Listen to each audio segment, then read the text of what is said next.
Jean 7, verset 24. Ne jugez pas selon l'apparence, mais jugez selon la justice.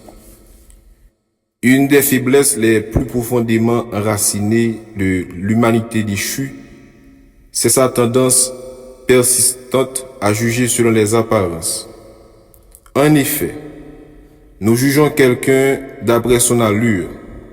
Par exemple, nous évaluons une auto usagée d'après sa carrosserie ou encore nous jugeons un livre selon sa couverture. Peu importe nos nombreuses déceptions et désillusions, nous nous entêtons dans notre refus d'apprendre que tout ce qui brille n'est pas or. Dans son livre intitulé Hide or Seek, James Dobson affirme que la beauté physique est la qualité la plus hautement valorisée dans notre société. Nous en avons fabriqué ce que lui-même appelle la pièce d'or de la valeur humaine. Ainsi, un enfant qui est beau aura la préférence des adultes au détriment de l'enfant ordinaire. Les enseignants ont tendance à donner de meilleures notes aux enfants de belle apparence. Ces derniers sont d'ailleurs moins réprimandés que les autres. De plus, on s'en prend davantage aux enfants ordinaires pour les écarts de conduite. Samuel aurait bien choisi pour roi le beau et grand Eliab, dans 1 Samuel 16, le verset 7. Mais l'Éternel a tout fait de le reprendre. Ne prends point garde à son apparence et à la hauteur de sa taille, car je l'ai rejeté. L'Éternel ne considère pas ce que l'homme considère.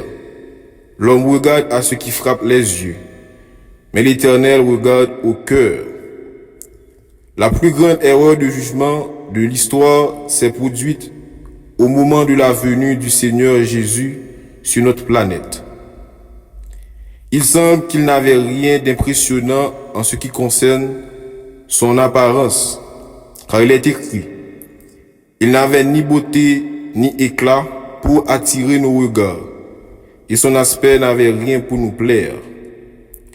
Les gens ne pouvaient même pas voir la bonté de la seule vraie belle personne qui ait jamais vécu. Toutefois, il n'est lui-même jamais tombé dans ce terrible piège, jugé selon les apparences. En effet, avant même sa venue, le prophète Ésaïe avait dit de lui, « Il ne jugera point sur l'apparence, il ne prononcera point sur un oui-dire. Pour les seigneurs, ce qui comptait avant tout, ce n'était pas le visage, mais le caractère, non la couverture, mais le contenu, non le physique, mais le spirituel. »